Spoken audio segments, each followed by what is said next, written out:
이제 위드 코로나 시대가 되면서 이제 백신을 맞은 분에 한해서는 좌석 제한 없이 예배를 드릴 수 있습니다. 우리 방송을 통해서 예배 드리시는 우리 성도님들도 이제 대면으로 이 본당에 와서 함께 예배할 수 있도록 또 준비해 주시고 실제적으로 같이 와서 같이 예배 드렸으면 좋겠습니다.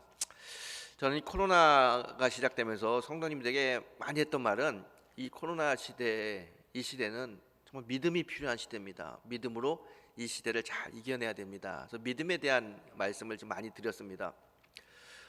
특별히 오늘부터 이제 대강절이 시작되는 그 절기까지 저는 믿음에 대해서 좀 더 우리가 어떤 믿음을 가져야 되는지 여러분과 함께 구체적으로 본문을 가지고 함께 믿음에 대한 이야기를 가지고 은혜를 나눌까 합니다.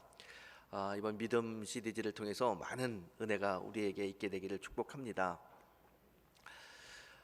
요즘 이제 대학생들 조금 있으면 이제 학기말고사를 치고 학기가 이제 정리가 되는데 대학에서는 이제 학기말고사를 다 치고 나면 무엇을 하냐면 강의 평가라는 걸 합니다. 학생들이 한 학기 동안 교수님이 강의를 잘 했는지, 그 교재는 잘 적절하게 사용했는지, 평가 방법은 적당한지, 또 전달 방법은 맞는지 거기에도 다 일일이 체크를 해가지고 이제 강의 평가를 해요. 그럼 학교 당국에서는 그 강의 평가 점수를 다 모아가지고 이제 진급하는 과정에 있는 교수님들은 진급에 반영하기도 하고 또 시간 강사 분들에게는 다음 학기 강의를 줄 것이냐 말 것이냐에 대해서 결정하기도 합니다. 그러다 보니까 이 강의 평가가 굉장히 교수들한테 스트레스도 되고 굉장히 중요한 항목 중에 하나죠. 저도 대학에 있을 때 이제 강의 평가를 많이 받아봤는데 강의 평가를 받으면 이게 채점한 게 본인에게 알려줄 때가 있어요. 보게 되면 학생들이 이런 부분을 좀 높이 평가했고 이런 부분을 좀 낮게 평가했구나, 그런 걸 알게 됩니다. 저는 제가 강의 평가를 받아보면서 강의 평가가 스트레스도 되지만 긍정적인 측면도 있는 것 같아요. 제가 부족하고 약한 부분을 좀 더 보강하고 좀 더 발전시킬 수 있는 그런 긍정적인 부분이 있었던 것 같아요. 그런데 제가 이 강의 평가를 받을 때마다 이런 생각을 해본 적이 있어요. 제가 아무래도 목사이다 보니까 우리가 다 신앙생활하다가 이제 하나님 앞에 가잖아요. 그럼 우리의 신앙의 평가는 거기 가서 받는 겁니다. 천국 딱 가서 하나님 앞에서. 그런데 예수님이 우리를 보고 난 도무지 너를 모른다 그러면 어떻게 해요? 그럼 일생 동안 신앙생활했는데 주님이 나를 모른다고 하면 다시 회복할 수 있는 길이 없잖아요. 그래서 중간에 이 신앙도 좀 중간 평가를 좀 받아봤으면 좋겠다. 그래서 내가 신앙생활 잘 하고 있는지 아니면 나에게 약한 게 무엇인지 좀 알아서 내가 충성이 약하다면 충성을 좀 올리고 헌신이 약하다면 헌신을 올리고 또 사랑이 약하면 사랑을 좀 많이 가질 수 있도록 노력하고 그러면서 신앙을 잘 키워서 신앙생활을 하다가 하나님 앞에 딱 서게 되면 야, 착하고 충성된 종이구나, 이렇게 칭찬받지 않을까, 이런 생각을 종종 해봐요. 그래서 신앙도 중간에 한번 평가를 받아봤으면 좋겠다라는 생각을 해봅니다. 여러분 뭐 그런 일은 없겠지만 여러분 스스로가 한번 생각해 보세요. 내가 신앙의 평가를 지금 받는다라고 하게 되면 여러분은 몇 점 정도 여러분의 신앙의 점수를 100점 만점에 줄 수 있을 것 같습니까? 한번 생각해 보세요. 그리고 내가 이 점수가 나왔는데 그럼 이 점수를 더 올리기 위해서 내 신앙생활에 좀 부족한 부분은 무엇인지 스스로 좀 생각해 보고 여러분의 부족한 부분을 이제 하나님 앞에 설 때까지 좀 올려서 전체적인 신앙의 점수가 막 많이 올라가는 그런 신앙생활을 하는 그런 성도가 됐으면 좋겠습니다. 자, 하나님이 평가할 때 가장 평가를 잘 받은 신앙 속의 인물은 누구일까요? 성경 속에 많은 사람들이 있는데 하나님의 평가를 잘 받았던 사람을 뽑으라면 저는 구약에서는 다윗, 신약에서는 오늘 본문의 백부장을 뽑습니다. 다윗, 여러분 너무나 잘 알고 있는 사람이죠. 하나님이 다윗에 대한 평가를 어떻게 했느냐? 사도행전 13장 22절에 보게 되면 하나님의 평가가 이렇습니다. 이새의 아들 다윗을 만나니 내 마음에 맞는 사람이라, 그를 통하여 내 뜻을 다 이루리라 그래요. 하나님이요 다윗을 어떻게 평가하냐면 내 마음에 맞는 사람이다 그래요. 내 마음에 맞는 사람이다, 내 마음에 꼭 드는 사람이라는 거예요. 정말 좋은 평가를 받지 않았습니까? 저는 이게 너무 부러워요. 여러분 얼마나 멋진 평가입니까? 하나님의 마음에 맞는 사람. 저는 여러분이 신앙생활하면서 하나님의 마음에 꼭 맞는 그런 신앙생활하는 성도가 되기를 주의 이름으로 축원합니다. 자, 하나님의 마음에 꼭 드는 다윗. 구약에서는 다윗이 하나님께 높은 평가를 받았고요. 신약에서는 오늘 우리가 읽은 본문 속의 주인공 백부장입니다. 자, 예수님이 백부장을 어떻게 평가했느냐? 오늘 우리가 읽은 10절의 말씀입니다. 내가 진실로 너희에게 이르노니 이스라엘 중 아무에게서도 이만한 믿음을 보지 못하였노라 그래요. 예수님이요, 사실은 칭찬에서 박한 분이에요. 특별히 믿음에 관해서는 칭찬을 잘 하지 않습니다. 왜 이렇게 믿음이 약하냐? 믿음이 없냐? 그렇게 책망은 많이 하셨지만 믿음이 좋다는 칭찬을 많이 하지 않으셨는데, 오늘 이 백부장은 예수님으로부터 칭찬을 받아요. 내가 이스라엘 중에서 이만한 믿음을 본 적이 없다. 예수님이 놀라면서 이 사람을 칭찬하는 것을 보게 됩니다. 믿음이 좋다고 칭찬해요. 그래서 저는 구약에서는 다윗, 신약에서는 백부장은 하나님과 예수님께 좋은 평가를 받은 사람이다 라고 생각을 합니다. 여러분, 이렇게 하나님께 좋은 평가, 예수님께 좋은 평가를 받았던 다윗과 백부장, 그들의 삶은 어땠을까요? 어떤 삶을 살았을 것 같나요? 이들의 삶은요, 굉장히 형통한 삶을 살았습니다. 왜 안 그렇겠어요? 하나님의 마음에 드는 사람인데 하나님이 은혜를 주시고 하나님이 인도하지 않으셨겠어요? 그래서 이들의 삶은 참 형통했습니다. 실제로 다윗은요, 여러분, 전쟁을 참 많이 치렀습니다. 수많은 전쟁을 치렀어요. 그런데 다윗은 그 전쟁에서 언제나 승리했습니다. 그 승리의 비결이 뭡니까? 하나님이 그와 함께 하셨기 때문에요. 사무엘하 8장 14절의 말씀입니다. 다윗이 어디로 가든지 여호와께서 이기게 하셨느니라. 보세요. 하나님이 다윗이 어디로 가든지 누구와 싸우든지 항상 이기게 하셨다는 거예요. 왜 하나님이 다윗을 이렇게 항상 승리케 하셨습니까? 다윗은 하나님의 마음에 꼭 드는 사람이에요. 마음에 맞는 사람, 마음에 합한 사람이었기 때문에 그래요. 그래서 그의 삶은 늘 형통했습니다. 백부장도 마찬가지입니다. 여러분, 그래서 우리가 하나님의 마음에 맞는, 또 하나님의 마음에 합한 신앙생활을 하게 되면요, 아무리 어려움이 와도요, 하나님 인도하십니다. 우리의 삶은 형통합니다. 그래서 하나님의 마음에 맞는 믿음의 생활을 하는 게 너무 중요합니다. 저는 오늘 이 말씀을 통해서 여러분이 다윗처럼 또는 백부장처럼 하나님의 마음에 맞는 그런 신앙생활하는 성도가 되기를 주의 이름으로 축원합니다. 그러면 도대체 다윗과 백부장은 어떤 신앙의 모습으로 살았기 때문에 이렇게 하나님의 마음에 딱 드는 삶을 살았을까요? 오늘 그 답을 한번 찾아보길 원해요. 어저께 제가 교회에 있는데 이제 저희 신학교 동기가 웨슬리 타임즈라고 하는 신문사에서 사역하는 친구인데 저희 교회에 잠깐 왔어요. 오래간만에 만났어요. 그래서 차도 마시고 같이 이야기를 하는데 그 친구가 갑자기 저한테 이런 얘기를 해요. 아, 최 목사, 내가 최 목사를 보면 하나님 특별히 최 목사를 사랑하는 것 같아. 왜? 그랬더니 아니, 이렇게 보면 늘 최 목사는 그냥 어려움 없이 꾸준하게 형통하게 사는 것 같아. 그렇게 얘기를 하더라고요. 아, 그래서 참 고맙기도 하고 감사하기도 하고. 그러면서 물어봐요. 아니, 그렇게 순탄하게 사는 비결이 뭐야? 그래요. 그 내가 비결이 뭐가 있어? 그냥 웃고 말았어요. 그리고 가만히 생각을 해봤어요. 정말 제가 30년 동안 목회하면서 뭐 크고 작은 사소한 어려움은 있었지만 전체적인 맥락에서 보게 되면 정말 순탄한 목회의 여정을 왔습니다. 이렇게 순탄하게 목회의 여정을 올 수 있었던 그 비결이 뭘까? 가만히 제가 제 자신을 돌아봐요. 근데 저는 특별한 답은 없고요. 저에게는 영적인 욕심은 하나 있습니다. 어떤 욕심이냐면 하나님의 마음에 맞는 삶을 살고 싶다는 욕심이 있어요. 다윗을 볼 때마다, 오늘 백부장을 볼 때마다, 아, 다윗처럼 백부장처럼 나 하나님의 마음에 꼭 드는 사람, 하나님의 마음에 합한 사람으로 살고 싶다. 그런 마음이 어릴 적부터 있었어요. 그래서 어떻게 하면 하나님의 마음에 합한 자가 될까? 어떻게 하면 하나님의 마음에 드는 사람이 될까? 나름대로 많이 생각하고 많이 연구했습니다. 제가 하나님의 마음에 합한 자로 살기 위해서 제가 성경을 볼 때마다 다윗과 백부장의 삶을 연구할 때마다 내린 결론이 있어요. 아, 다윗은, 백부장은 이래서 하나님이 이 사람을 참 좋아하고 마음에 들어 하셨구나. 제가 그 비결을 알고요, 저도 그렇게 해보려고 부단히 더 애를 썼습니다.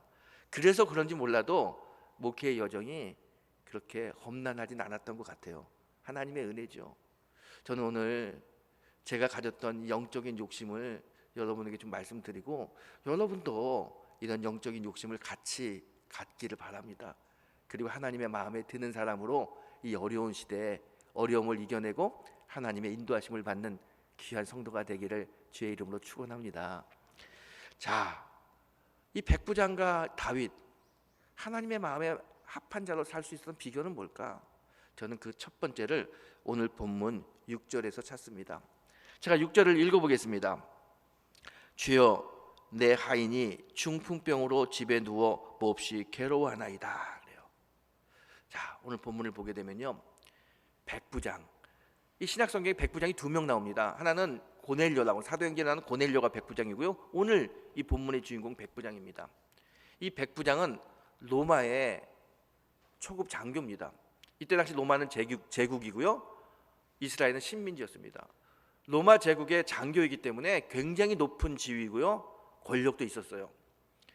당시 예수님은 저 나사렛이라고 하는 아주 시골 동네 목수의 아들, 별 볼 일 없는 사람입니다.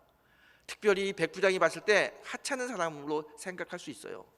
그런데 이 백부장이 그렇게 세상 사람들이 하찮게 보는 예수님 앞에 나옵니다.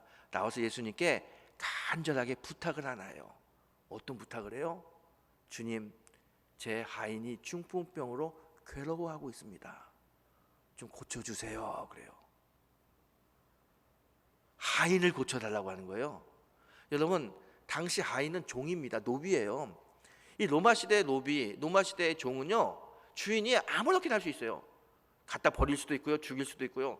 몸이 아파요, 일을 못해, 그럼 그냥 갖다 버리는 거예요. 물건 취급하는 게 종이에요, 하인이에요.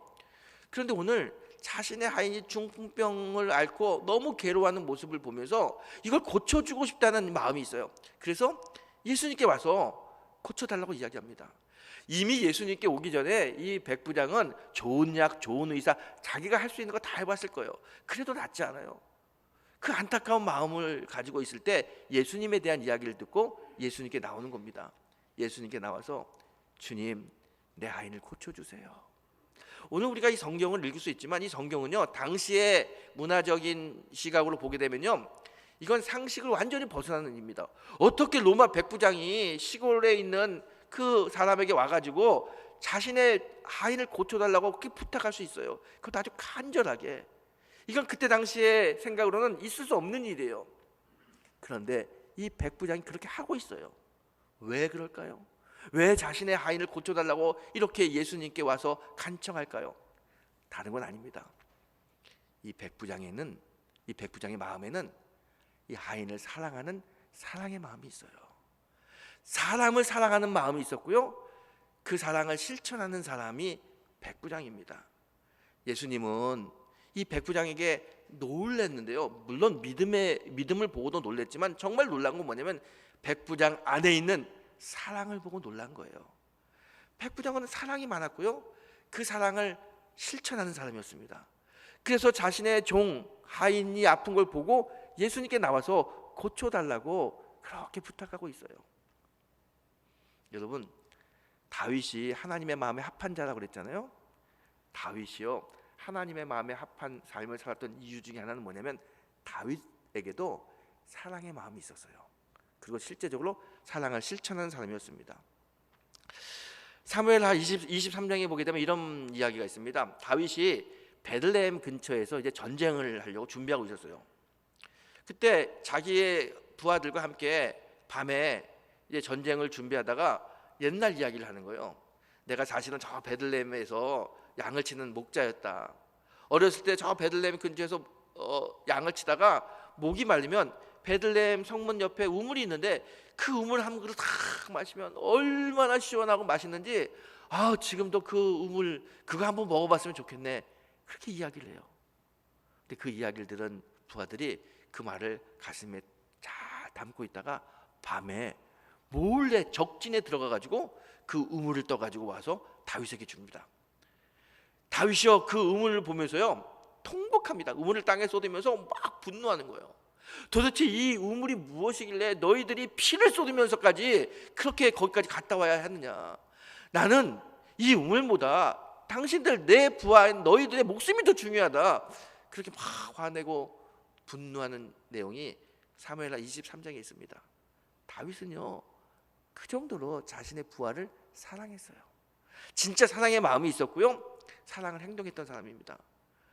자기가 아무리 먹고 싶은 물보다도 부하들의 생명이 소중하다고 하는 그 사랑의 마음이 있었어요.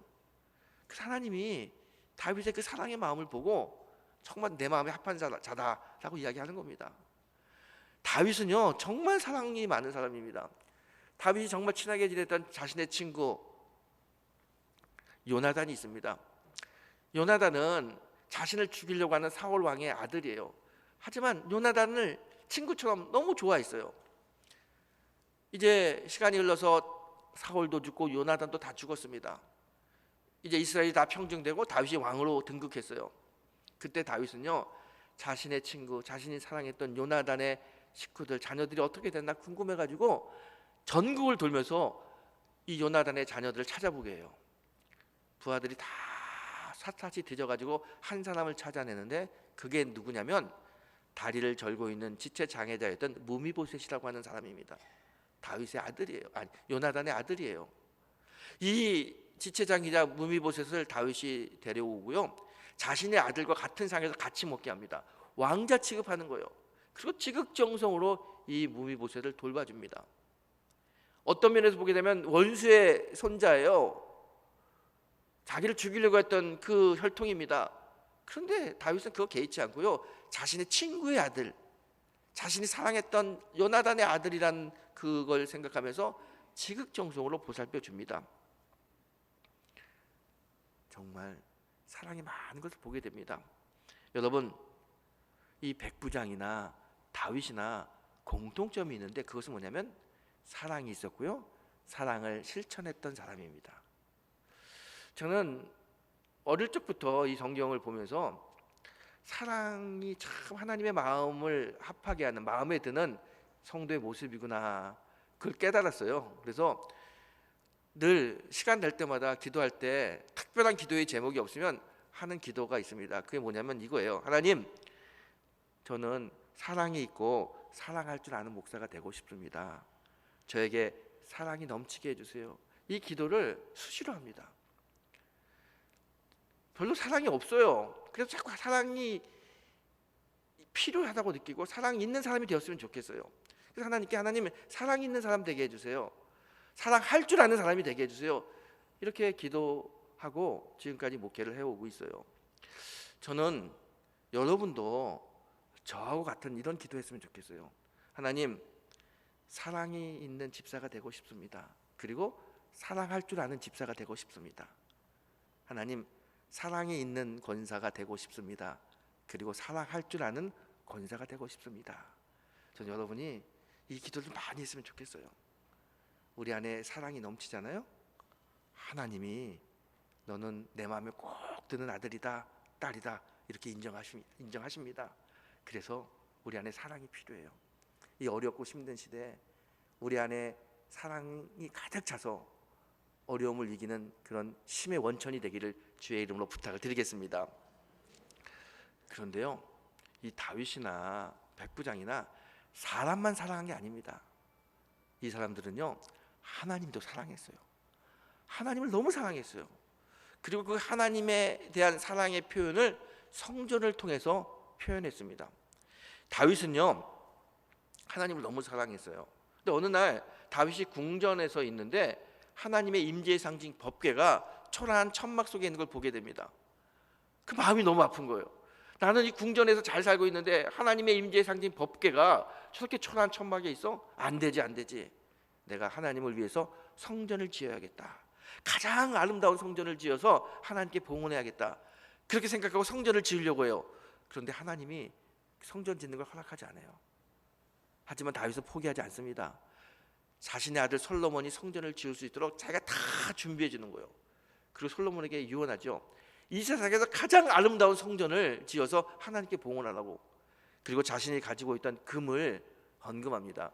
지금으로 하게 되면요, 다윗이 금을 얼마나 헌금했냐면 10톤 트럭으로 340대 분량의 금을 헌금했다고 합니다. 상상이 안 되죠. 금이 10톤 트럭에 가득 차도 엄청난데 340대 분량의 어마어마한 금을 다윗이 헌금했습니다. 이유가 뭐예요? 하나님의 성전을 아름답게 만들고 싶은 하나님에 대한 사랑의 표현이었어요. 다윗은 이렇게 성전을 통해서 하나님에 대한 사랑을 표현했습니다. 오늘 본문에 나오는 이 백부장, 오늘 본문과 똑같은 성경 본문이 누가복음에 나옵니다. 이 똑같은 평행 본문이 누가복음 7장에 나오는데요, 7장 5절에 보게 되면 이스라엘 장로들이 이 백부장을 이렇게 소개합니다. 그가 우리 민족을 사랑하고 또한 우리를 위하여 회당을 지었나이다. 그래요. 회당이라고 하는 것은 그때 당시에 성전은 아니지만 성전 기능을 하는 거예요. 교회와 같은 곳입니다. 이 교회를 지었다는 거예요. 다윗이나 백부장이나 하나님을 사랑하는 마음을 교회를 통해서 표현합니다. 여러분이 정말 하나님을 사랑한다면 그 하나님의 사랑은요, 교회를 통해서 표현될 수 있습니다.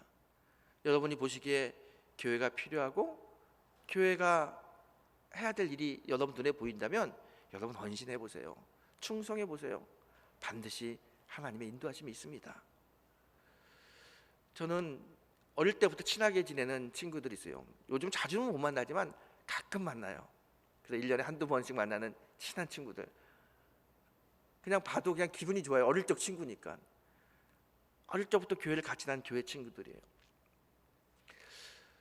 근데 저희가 다녔던 그 교회, 이제 여러분들 모교회라고 그랬잖아요. 어렸을 때 다닌 교회. 저는 만석 감리교회라고 인천에 있는 교회인데요. 그냥 거기는 좀 어려운 사람들이 사는 동네예요. 근데 교회가 산골짜기에 있어요. 옥에 언덕 위에 있어요. 한 번은 교회가 이제 건축을 하게 됐어요. 근데 트럭이 그 골목이 작아가지고 올라갈 수가 없어요. 그래서 그 모든 자재, 모래, 시멘, 벽돌을 다 도로 밑에다가 내려놓는 거예요. 그러면은요, 온 교회 성도들이 와가지고 다 날라요. 벽돌도 날르고, 빨간 고무 다라이 갖고 와가지고 모래 퍼가지고 모래 날르고 시멘 날르고. 그래서 교회를 다 건축했어요. 그 교회가 한창 건축될 때 친하게 지내는 친구들, 정확하게 초등학교 몇 학년인지 기억이 안 나는데 초등학교 어릴 때요. 그 친구 하나가 저한테 와서 이렇게 이야기해요. 야, 우리도 학교 끝나면 가서 벽돌 날르자 그러는 거예요. 야, 우리 교회 짓는데 우리도 벽돌 날르자 그래요. 근데 그 말이 너무 좋은 거예요. 아, 그래. 그래서 친구들이 학교 딱 끝나면은요, 그냥 공사 현장 가가지고 벽돌 날랐어요. 그 꼬마들이 벽돌을 날라봤자 얼마나 날랐겠습니까? 근데 그 벽돌을 날릴 때 너무 기분이 좋아요. 마음도 좋고 참 행복했던 것 같아요. 정말 교회를 많이 사랑했어요. 그리고 이제 우리가 다 성장했습니다. 그때 4명 벽돌을 날랐던 친구 중에 한 명은 저하고 같이 감리고 신학대학 졸업하고 인천 청라지구에서 목회를 잘하고 있습니다. 또 한 친구는 판사가 돼서 지금은 청와대에서 일하고 있어요. 또 한 친구는 사업가가 됐습니다. 이 코로나 시대 어려울 때 전화해 보면 그래도 하나님의 은혜로 잘하고 있다고 이야기합니다. 우리 친구들이 모여가지고 이런 이야기 한 적이 있습니다. 정말 우리가 이렇게 각자 사회 분야에서 잘 살 수 있는 것은 하나님의 특별한 은혜인데 이 은혜가 어디서부터 왔을까? 그랬더니 한 친구가 이렇게 이야기해요. 우리가 어릴 때 벽돌 날랐는데 하나님이 그 벽돌 날른 그 일당을 우리에게 엄청나게 주셔서 이런 축복을 우리가 받고 살고 있다. 그렇게 이야기하는데 다 동의를 합니다. 우리의 실력으로는, 우리의 형편으로는 지금 이렇게 살기가 어려워요. 그런데 하나님의 은혜로 우리가 각자의 처소에서 자기의 역할을 잘 감당하고 있는 것을 보게 되면 하나님의 은혜죠. 그 은혜가 어디서 왔을까? 다른 건 없어요. 정말 하나님 사랑하고 교회 사랑했던 그 마음을 주님께서 너 그 마음 참 이쁘다 이렇게 여기셨던 것 같습니다.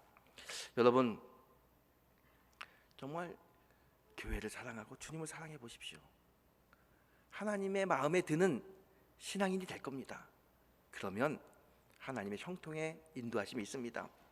내가 교회를 위해서 무언가 헌신할 일이 생기면 여러분 주저하지 마세요. 헌신하세요. 충성하세요. 그러면 하나님의 마음에 합한 자가 됩니다. 그랬을 때 하나님의 인도하심이 있어요. 여러분, 오늘 이 시대에 어떻게 믿음 생활을 해야 되느냐? 하나님의 마음에 맞는 믿음 생활을 하는 겁니다. 그러기 위해서 가장 필요한 건 사랑이죠. 사람에 대한 사랑뿐만 아니라 하나님과 교회에 대한 사랑, 그 사랑으로 하나님 마음에 꼭 드는 성도의 삶이 되기를 다시 한번 축원합니다. 뿐만 아니라 또 다른 하나의 축복받는, 또 하나님 마음에 드는 삶의 비결이 하나 있는데, 그것은 8절을 보면 알 수 있습니다. 8절을 제가 읽겠습니다. 백부장이 대답하여 이르되 주여, 내 집에 들어오심을 나는 감당하지 못하겠사오니 다만 말씀으로만 하옵소서. 그러면 내 하인이 낫게 싸움나이다. 그래요. 예수님이 백부장이 와가지고 내 하인이 병에 걸렸습니다 그랬더니 예수님이 뭐라 그래요? 그래, 가자, 내가 가서 고쳐주리라 그래요. 그랬더니 8절에 보게 되면 이 백부장이 아니요 예수님, 우리 집에 오는 걸 내가 감당하지 못하겠습니다. 그냥 말씀으로만 여기서 해주시면 내 하인의 병이 나을 줄 믿습니다 그래요. 예수님이 자신의 집으로 간다고 하는데 집에 오지 말라는 거예요. 왜 그럴까요? 다른 이유가 아닙니다. 당시 유대인은요, 이방인을 아주 죄인 취급했어요. 이방인과 어울리면 큰 죄인입니다. 백부장은 이방인이에요. 근데 예수님이 자기 집에 와서 자기 하인을 고친다? 그러면 예수님에게 엄청나게 어려운 일이 생길 겁니다. 이 유대인 문화를 너무나 잘 알고 있는 백부장이 자기 때문에 예수님이 곤란한 일을 겪게 되면 안 된다고 생각했어요. 그래서 자기 집에 오는 걸 말리는 겁니다. 그리고 당신은 하나님의 아들이시니까 말씀만 하셔도 내 하인의 병이 나을 줄 믿습니다. 이렇게 예수님을 하나님의 아들로 고백합니다. 이 믿음과 예수님에 대한 마음을 예수님께서 너무 귀하게 여기시는 거예요. 예수님에 대한 마음, 이게 무슨 마음이냐? 예수님은 이 마음을요, 겸손의 마음이라고 표현합니다. 여러분, 겸손이 뭡니까? 겸손은요, 그냥 말로 또 행동으로 하는 게 아니에요. 진짜 겸손은 상대방이 나 때문에 어려움을 당하지 않도록 내가 행동하는 겁니다. 그게 겸손이에요. 상대방을 위해서 깊이 생각하고 그 사람 입장에서 이해하고 행동하는 것, 이게 겸손이죠. 이 백부장은요, 예수님의 입장에서 생각하고 행동한 거예요. 예수님이 자기 집에 오게 되면 어려울까봐, 힘든 일을 당할까봐 예수님 입장에서 생각하고, 예수님 우리 집에 오시지 않으셔도 됩니다, 이렇게 말립니다. 이 모습을 너무나 예수님 귀하게 여기신 거죠. 그리고 이 백부장을 칭찬하죠. 이만한 믿음이 이스라엘 중에는 없다라고. 여러분, 겸손은 정말 주님의 사랑을 받는, 주님의 인정을 받는 신앙인의 모습입니다. 다윗도 마찬가지입니다. 다윗이요, 자신이 왕이었지만 늘 자신이 고백하는 고백이 있습니다. 여호와여, 내가 무엇이길래 저 푸른 목동에서 양을 치던 나를 이곳으로 부르셔서 왕을 삼으셨습니까? 늘 다윗은 나는 목동이었는데 하나님의 은혜로 이렇게 내가 왕이 되었다는 것을 늘 고백했어요. 왜요? 교만하지 않으려고, 하나님 앞에서 실수하지 않으려고 늘 자신은 목동이었다는 것을 생각하고 고백했습니다. 그 겸손이 결국 다윗을 끝까지 하나님의 사람으로 있게 하는 겁니다. 제가 신앙생활 하다 보니까요, 신앙에도 몇 가지 법칙이 있더라고요. 우리는 은혜밖에 몰라요. 하나님의 은혜가 얼마나 중요합니까? 우리가 은혜가 있어야 살잖아요. 근데 이 은혜라는 게요, 은혜가 흐르는 법칙이 있더라고요. 그냥 흐르지 않습니다. 여러분, 물이요, 높은 곳에서 물은 낮은 곳으로 흐릅니다. 이게 법칙이잖아요. 은혜도 마찬가지입니다. 은혜는 항상 겸손을 향하여 흐릅니다. 은혜는 겸손을 향하여 흐릅니다. 그래서 여러분, 신앙생활 하다가 좀 내가 뭔가 신앙적으로 좀 잘 안 풀린다, 어렵다, 하나님의 은혜가 좀 멀어지는 것 같다, 약해지는 것 같다 라고 생각한다면, 그런 느낌이 온다면 여러분 자신을 돌아봐요. 특별히 내가 겸손하지 않는가, 혹시 하나님 앞에서 교만하지 않은가, 조금 잘 된다고, 조금 건강하다고, 조금 잘 나간다고 겸손을 잃어버리고 목에 힘이 들어가는 것은 아닌가, 그렇게 한번 생각해 보십시오. 하나님의 은혜는 겸손을 향하여 흐릅니다. 우리가 겸손할 때 언제나 우리는 하나님의 은혜 속에 사는 겁니다. 그러면 하나님의 은혜 속에 있으면 다 잘 되죠. 어려워도 마음속에 평강이 오죠. 하나님의 은혜가 있으니까 잘 될 거라고는 소망이 생깁니다. 여러분, 이 은혜 겸손한 자에게 흐릅니다. 예수님이요 우리에게 뭐라고 말씀하시냐면 이렇게 말씀하셨어요. 마태복음 11장 28절 29절에서 수고하고 무거운 짐진 자들아 다 내게로 오라. 내가 너희를 편히 쉬게 하리라. 나는 마음이 온유하고 겸손하니 나의 멍에를 메고 내게 배우라 그래요. 너희들 인생 살면서 수고하고 무거운 짐 있지? 그거 다 나한테 가지고 와. 내가 너를 편히 쉬게 해줄게. 주님의 약속이에요. 그러면서 예수님 뭐라고 말씀하시냐면 너희들 정말 편한 삶, 나의 쉼을 얻고 싶냐? 그러면 나에게서 배울 게 있어. 무엇을 배워야 되냐면 온유와 겸손을 배워야 돼. 나는 마음이 온유하고 겸손한 자니 나의 멍에를 메고 나에게 배우라 그래요. 예수님의 참 평안과 참 쉼을 얻기 위해서는요 예수님 우리에게 하신 말씀이 있습니다. 너희 삶이 온유하고 겸손해야 돼. 겸손해야 나의 은혜가 너에게 흘러. 주님이 가르쳐 주신 말씀이에요. 백부장도 그렇고요 다윗도 그렇고 겸손한 사람입니다. 그래서 하나님의 은혜가 이들에게 풍성히 흘러내는 겁니다. 그래서 결국 하나님은 다윗을 향하여 내 마음에 합한 자다. 예수님은 백부장을 향하여 이만한 믿음을 내가 이스라엘에서 본 적이 없다. 이렇게 칭찬하는 겁니다.